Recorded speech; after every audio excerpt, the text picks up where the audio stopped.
welcome to Telesur English. I am Estefania Bravo and this is from the South.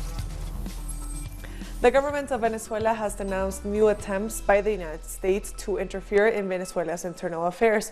Venezuelan Prime Minister Jorge Arreaza demonstrated a diplomatic document written by U.S. authorities where they recognize their intention to intervene in Venezuela's upcoming parliamentary elections. Elections for the National Assembly grab their attention, right? It seems like they have given up their intentions to try to implement the illegal repetition of presidential elections. This document is aimed at intervening the administrative, political, and sovereign processes of our country into this year's elections. Venezuelan Prime Minister Jorge Arreaza addressed the country to share new evidence on attempts by the U.S. to intervene in Venezuela's internal affairs. They insist in a change of government, something very similar to what happened in Bolivia, to force a change of government in order to call for elections under their criteria, under their standards, and everything under their control. And that will never happen in Venezuela, because the 30 million Venezuelans are sovereign, and we are the ones who take decisions in the country. In Ecuador, the group of opposition lawmakers who sought asylum in the Mexican embassy late last year have at last departed the country. Ecuador's foreign ministry has confirmed that lawmakers Gabriela Rivadeneira, Soledad Buendia, Carlos Viteri, and Luis Molina boarded a plane headed to Mexico City early on Thursday. Reportedly, the Inter-American Commission for Human Rights pushed the Ecuadorian government to give the lawmakers safe passage after questioning the reasons for their persecution. The four lawmakers and their families sought refuge in the Mexican embassy after massive popular protests last year over the government of Lenín Moreno began persecuting dissenting voices. This week we told the Mexican embassy that the necessary procedures will be implemented so that the citizens could leave Ecuador.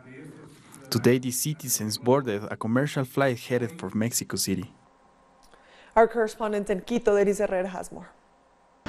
Good morning. Yes, indeed. The Foreign Minister of Ecuador, José Valencia, just confirmed in a press conference that the four assembly members of the Citizen Revolution movement who were at the Mexican embassy in Ecuador just left the country.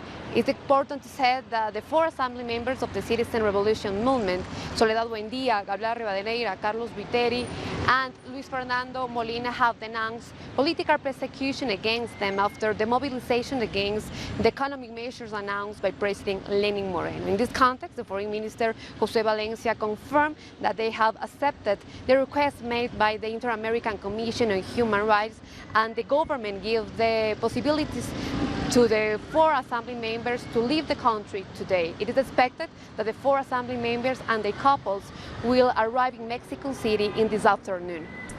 But despite this recent development, unions and political leaders in Ecuador continue to accuse the government of political persecution as President Lenín Moreno's popularity continues to drop. The prefect of Pichincha, Paola Pavón, former lawmaker Virgilio Hernández, and left-wing activist Cristian González were recently released after over 2 months in jail under charges of alleged rebellion during October's national strike. In the end, the government could never find any evidence to present against them. But after they were freed, a local court banned them from traveling outside the country and ruled that they would have to wear a surveillance device known as an electronic shackle. This is political persecution that is used in the justice system to erase certain people, the democratic scenario, and the electoral field. They think that's how politics work. But they are using dirty strategies, trying to neutralize their enemies, as if it was a war. The political persecution has been denounced by different workers' unions, like the United Workers' Front, which recently presented a formal complaint at the prosecutor's office. The president of this organization is being accused by the national government of allegedly kidnapping police officers during the October protests. The government pretends to silence trade unions and social leaders. Obviously, they will not achieve this, since we will continue fighting for social equality. In addition, the National Confederation of Indigenous Nationalities of Ecuador, CONAIE, has also announced they will take legal actions against the government. As I am sure you know, the government has not responded over the human rights violations that occurred in October. We have important reports from the Inter-American Commission on Human Rights and the United Nations ratifying that there were arbitrary detentions, and we are preparing to carry out legal process against the Ecuadorian state. Recent polls indicate that President Lenín Moreno's approval ratings are as low as 19%, and his credibility stands at 17%. This shows that 81% of Ecuadorians disapprove of his administration and 83% don't trust his word. Foreign ministers across Latin America and the Caribbean are in Mexico for the first meeting of the Community of Latin America and Caribbean States since 2017.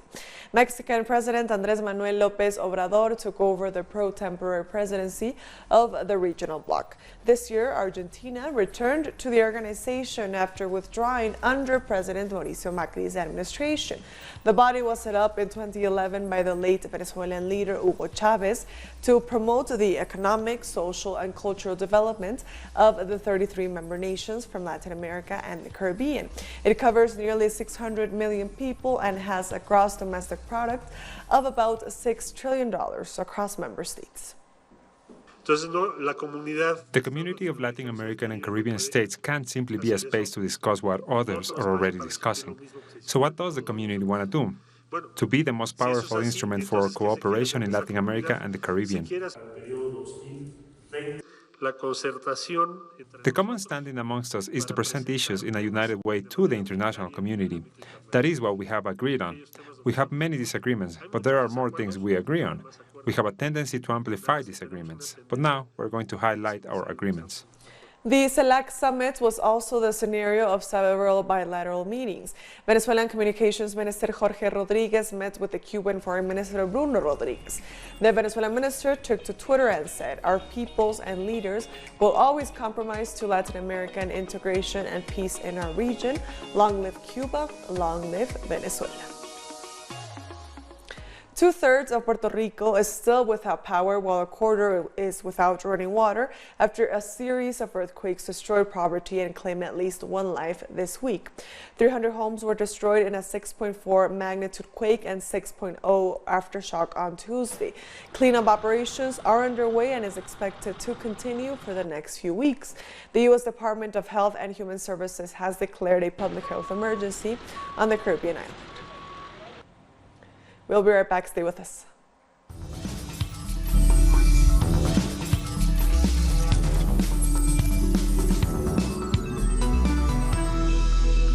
Welcome back to From the South. Trinidad and Tobago's Prime Minister Dr. Keith Rowley has been sued by a member of the opposition whom he accused of corruption while speaking via WhatsApp with a political activist. The entire conversation was published in a daily newspaper. And one colleague of mine has been so particularly hurt that he has been portrayed in such a way in that conversation between me and the fixer that he has kept his word. And he has in fact sent me a pre-action protocol. And we are going to go to the High Court and discuss it there. Ladies and gentlemen, I welcome the moment. Jamaica's Prime Minister Andrew Holmes is warning informal vendors that they have no place at the cruise terminal being constructed in the Port Royal Kingston. He said tourists ought not to be harassed. Up front in the minds of the planners that Port Royal will not be a free-for-all. It's not going to be a place for hustlers and thugs and people to come to harass. It has to be a place of order. Has to be a place of order. And staying in Jamaica, the St. Andrew Municipal Corporation has begun to demolish vending stalls in downtown Kingston. According to the Jamaican Gleaner, police officers were deployed to provide security for the workers who use tools to break down wooden stalls. The corporation is on a drive to restore public order in the city. So far, there have been no reports of any arrest. Guyana's President David Granger has selected the leader of the Alliance for Change party, Kimraj Ramjatan, to be the country's next prime minister. Granger is a partnership for national unity, is currently governing as a coalition administration with the AFC. However, the regime is serving as a caretaker following a no-confidence motion that was passed against it in December 2018. General elections are scheduled for March 2nd of 2020. The United States government has announced it wants to restart their relationship with Bolivia under the de facto administration, raising concerns about the fracturing sovereignty of the country. U.S. President Donald Trump has ordered the reestablishment of bilateral relations with Bolivia, highlighting the fact that the move is vital for his country's interest. Trump's representative in La Paz provided little explanation. We will be in contact with the government to see how my country, the United States, can help Bolivia. I don't know what the results of those talks will be, but we will be in touch. Diplomatic ties were severed between the two countries in 2008 when the U.S. ambassador was expelled from Bolivia due to his political interference in the country's internal affairs, followed by the expulsion of U.S. drug enforcement agents in 2011. The U.S. managed to continue its destabilization attempts, promoting the coup d'etat on November the 10th of last year. We are certain and convinced that they have been directly supporting the actions of violent groups, burning institutions, courts, houses, persecuting leaders, all of that. For the last 12 years, the United States has desertified Bolivia's drug control efforts, despite the United Nations hailing the country's successes, including the eradication of illegal coca farms. We've mainly had help with alternative development and the drug cartel known as Diablos Negros, or Black Devils, and we've sometimes received aid from the U.S. Drug Enforcement Agency. History proves that the United States will benefit from its so-called aid to Bolivia, as before Evo Morales' presidency. It had a military base in the Chapare region, which is a coca production zone. The U.S. had previously promoted the complete elimination of coca farms in that area. Are we going to have another air base in Chimore or in Yungas? Are we going to respect that traditional coca is only grown in Yungas? Legally, coca leaves are protected under a specific article of the Bolivian Constitution. It's been repeatedly said that last year's coup was promoted by the U.S. government insofar that the main advisor to the self-proclaimed president, Jeanine Áñez, is a former official of the U.S. Embassy in La Paz. Students in Sao Paulo, Brazil mobilized this week against a decision by the local government to increase the cost of public transport tickets. About 5,000 people marched for kilometers to protest against the increase in the prices of train, subway, and public bus fares from 4.30 reales to 4.40 reales.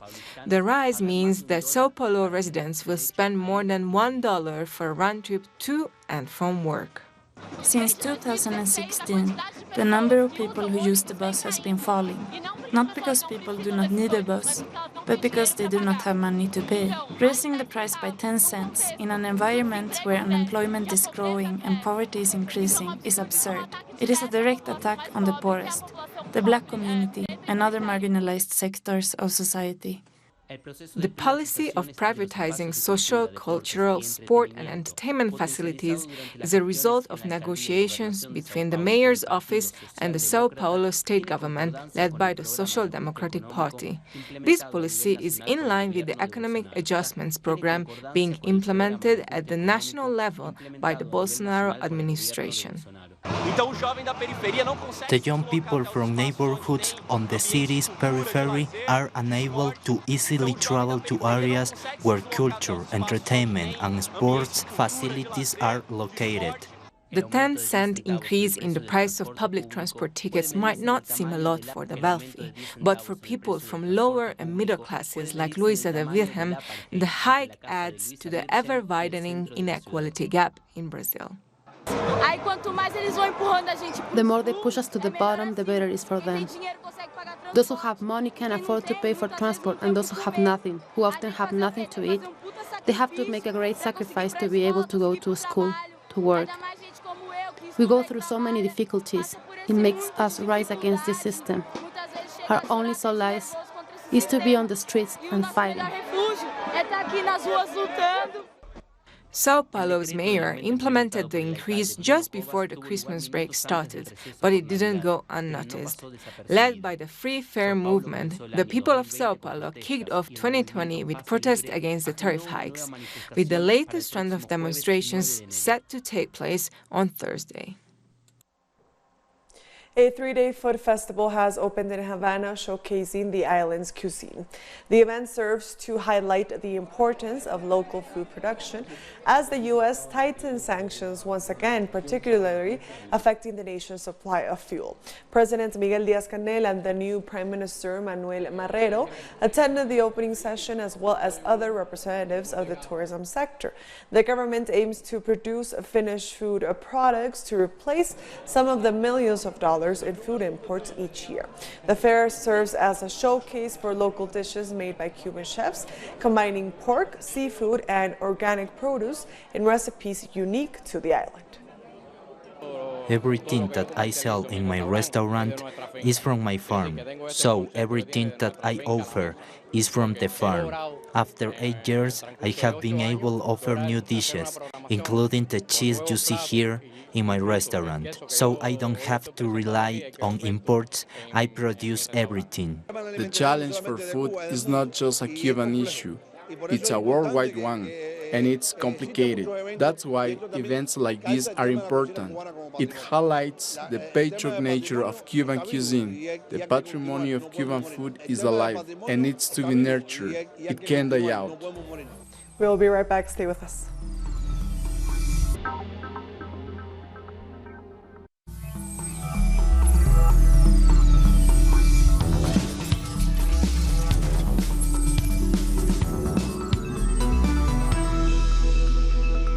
Welcome back to From the South.